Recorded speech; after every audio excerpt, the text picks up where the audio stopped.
So I read this quote recently and it just stopped me in my tracks, and I haven't been able to stop thinking about it really, because in one sentence it just packs so much wisdom. And in today's video we're going to be thinking about how to get lasting fulfillment, and our quote is going to set us up for this really well. So here it is. Here's the quote I had: your strongest desires are not your deepest desires. The things that pull you the most are not the things that you really want. Today's video we're going to think about what makes us ultimately happy, and it's going to be so helpful to us both. Welcome to A Little Nudge. If we've not met before, my name is Derek and I'm a teacher. I help people understand faith and relate it to their ordinary everyday lives. In these videos I just offer little nudges, little tools to help you live a deeper, more meaningful life. Now, back when I was a student, I had this weird habit. I'd open a newspaper and I'd skip to the job pages and I'd scan for the biggest salaries I could find.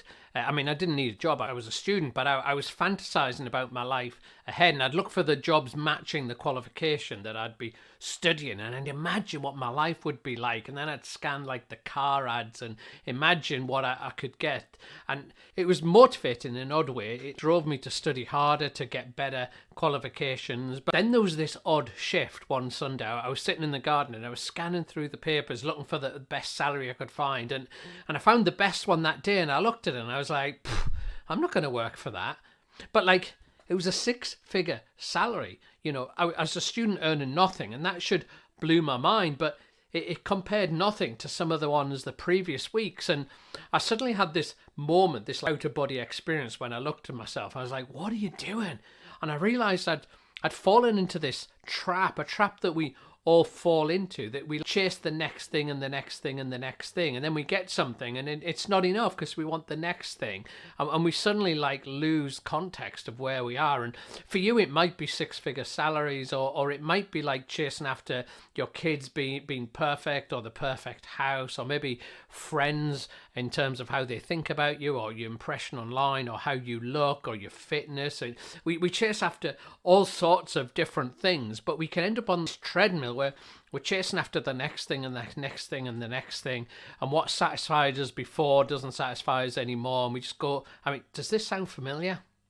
Now, the uncomfortable truth here, isn't it, that the things that desperately chasing, they rarely fulfill us for very long. In fact, what they end up doing is leaving us feeling tired and frustrating and strangely empty.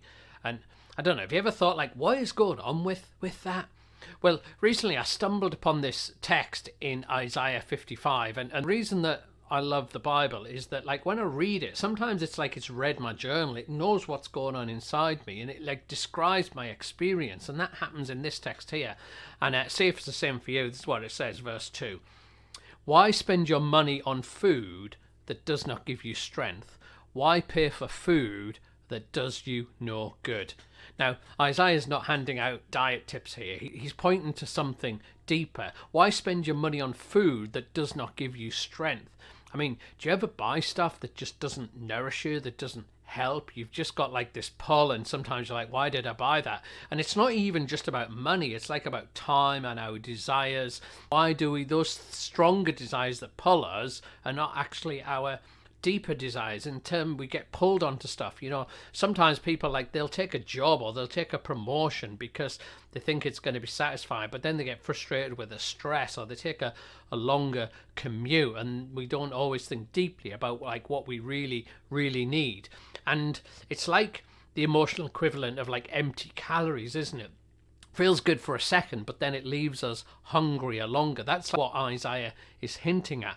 But then the second sentence says something even more profound. It says here, why pay for food that does you no good?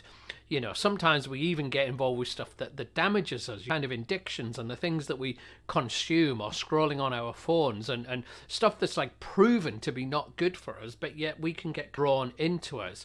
I don't know if you remember the iPhone 11 hype. So iPhone 11 come out and like there's people camping out for hours and hours because they want to be first on it, and you see it on the news, people, and they're just paying like ridiculous amounts of money, and people get it, and it's so revolutionary, it's doing stuff that's never been done before, and people are so excited, and they're showing all the friends, you know, they've got their phone, etc.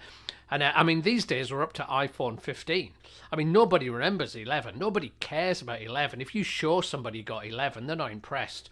Or if you've got 11 still, you know, from all those years ago, it doesn't mean anything to you.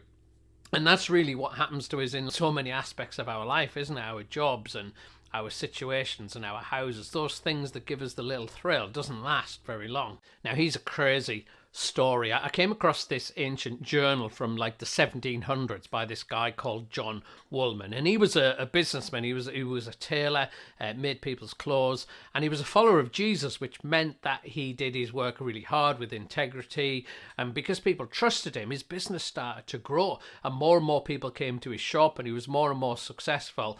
But then he did this like really odd thing. Instead of scaling up and getting more staff and getting bigger premises, he started to send customers to the shop down the street and said, oh, that guy's really good. Some of you should go there, and sending them away. And why did he do that? Because he had enough. He was like, well, I've got enough money. I don't want the extra stress to earn more money when I've got enough. He's like, why would I do that? I want to keep my head free. I want to give my time free, because there was things that he was really passionate about making a difference in his community. He was anti-slavery and he wanted to campaign at that, but he wanted time to give out for that stuff. I mean, imagine having that sort of freedom. Imagine genuinely like, I've just got enough. I just don't need any more. I'm not seeking anything else. And I mean, what had Woolman figured out that most of us haven't? And I wonder whether it comes back to this text in Isaiah, because I haven't read all the verses to you. You know, I've read some of them, but here's what some of the others said in Isaiah 55, verse 1 and 3. And this is from God speaking. He's like, is anyone thirsty? Come and drink, even if you have no money. Come, take your choice of wine or milk. It's all free. Come to me with your ears wide open. Listen, and you will find life. And so this text like makes this bold claim that maybe the reason that nothing satisfies us because we're looking in the wrong places, that we weren't created to be satisfied by a title or a particular relationship or the way we dress or our likes online or a certain amount of money and all that stuff could find. That maybe our soul was created for something greater, something eternal. And the suggestion here is that we were created for a connection with God. You know, the invitation's not to a religion, but to a person. Is anyone thirsty? Come and drink. Come to me with your ears wide open, and you will find life. That if we step off the treadmill of trying to satisfy our souls with other things, it's fine to enjoy things that God's given us. It's part of the way that we encounter him, but we don't find eternal life in those things or in that title or in that status or in that job. That's just a cycle, and it's almost like this bottomless pit in our soul that never gets filled up. But here is like, is anyone thirsty? Come. It's almost like God is seeking us, and God is giving us an invitation. Even if you've got no money, it's all free. It's not like you need to buy it. It's not like you need to live a perfect life. God just looks at us and says, you were made for a relationship with me, and I want to invite you to come. I mean, it's true that our strongest desires, the things that capture our attention and pull us on our hardest on us right now, the things you don't even decide to desire just pulls to you.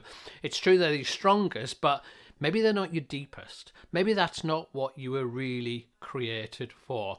Perhaps lasting happiness is not in chasing more, but discovering who created us and why they create us.